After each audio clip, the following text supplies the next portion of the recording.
morning. Welcome to Cochise College in Douglas, Arizona. My name is Nicole Ziegler, and I'm an ESL teacher here in the Intensive English program. Currently, I'm teaching Level 3 Listening, Speaking, and Grammar course. And this is a brief presentation on task-based language learning and language teaching.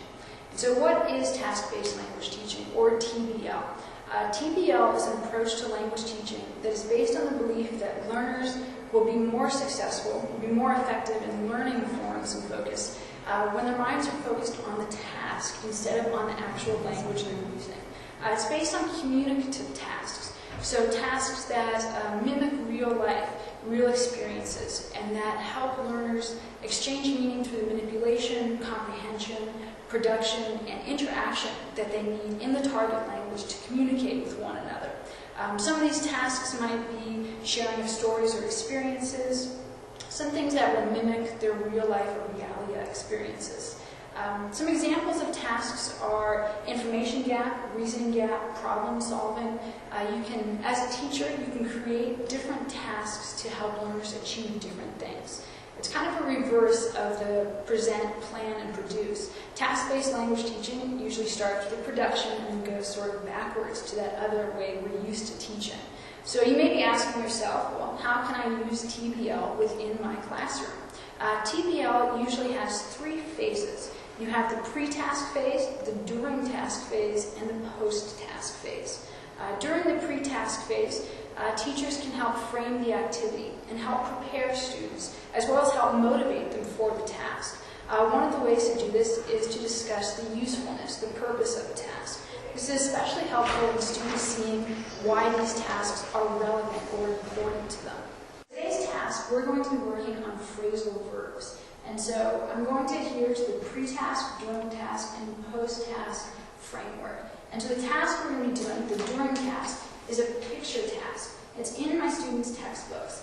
And what they need to do is order the pictures as well as come up with a story, while hopefully trying to use those phrasal verbs a little more often than they would otherwise. For pre-task, we're going to look at a story that's already in order, so it's a similar task. The students will still have to come up with the story.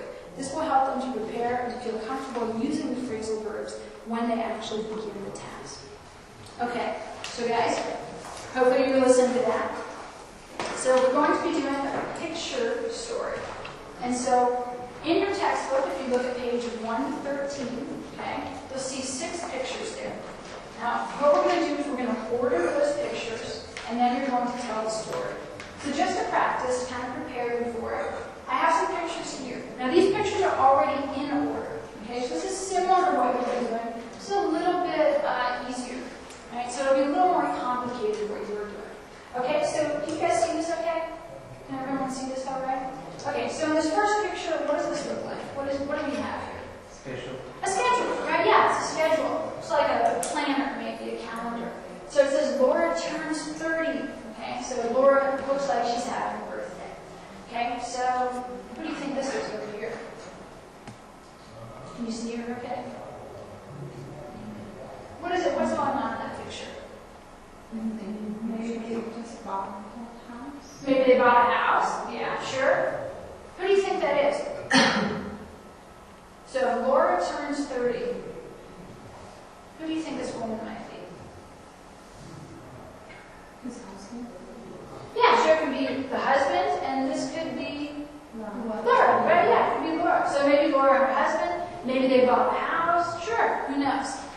Okay, so that could be part of your story, right? Laura and her husband are standing in front of the house they bought. And we go down, we've got some other pictures. What is this? Can you see it? Cake. A cake, right? Yeah, it's a birthday cake, right? It's a birthday cake. So maybe this is Laura's birthday cake. So what might you say in the story about this birthday cake? It's her anniversary. So it's her anniversary, so we say it's her birthday, right? She celebrated her 30th year. She just turned 30. So what could you say? What's something that maybe you like to do on birthdays? Party, right? Yeah, so you could say something about, she's having a chocolate cake at her party. Okay, and then what is this picture of? It's a boat. How could that fit into this story, this birthday party? Maybe a trip on boat. Yeah, maybe they went on a trip on a boat. Yeah. Who would go with her? Maybe Laura and who else?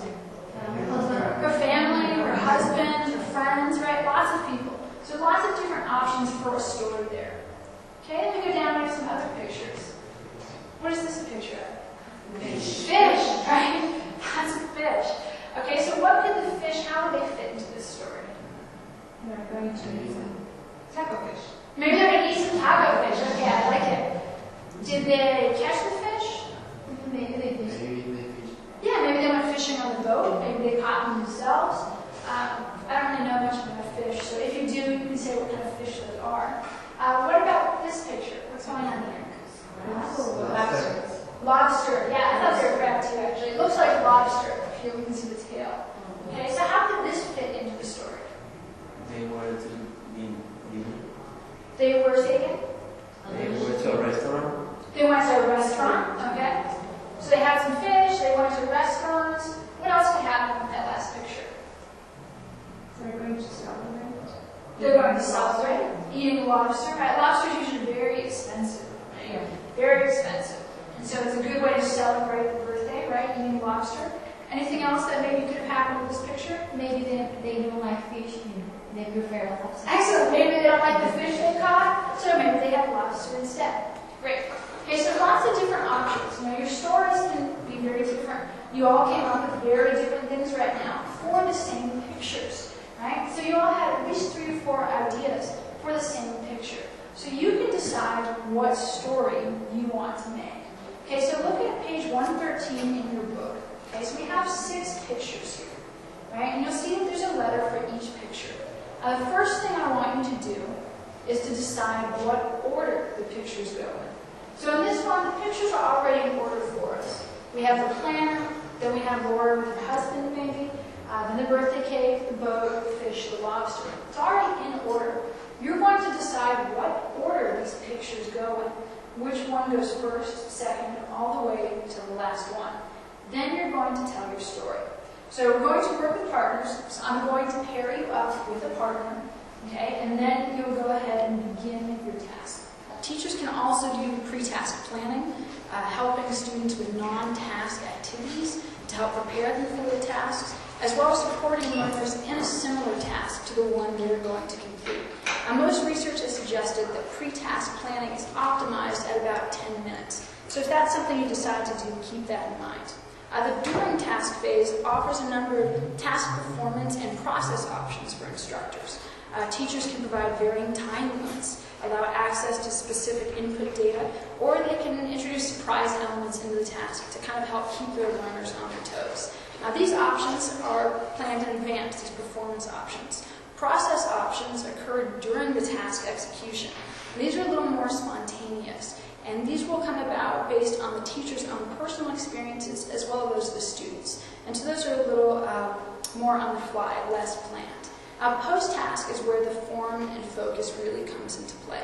This provides opportunities for repetition of the task. It allows time for students to reflect on the task, as well as to really focus attention on the specific grammar or the exercise that the teacher is trying to encourage. One possibility of repetition that's very useful for students is to work with partners during the task, and in the post-task phase, perform something for the whole group in a more public environment in front of the class. Not only does this help learners to practice their form, but it also mimics that real-life experience of having to do something in front of other people, and it kind of takes them out of their comfort zone, which is where it's most difficult to produce language in the target language. This increases the real-life situation for learners. Reflection can also be very useful, helping students to reflect on what they've learned and speculating on how they can improve their errors. Follow-up activities might include noticing exercises, a review of learner errors made, or production practice. And while all of these phases can be helpful to task-based learning, the only one that's really, truly necessary is the during task. That's what makes TBL exactly what it is.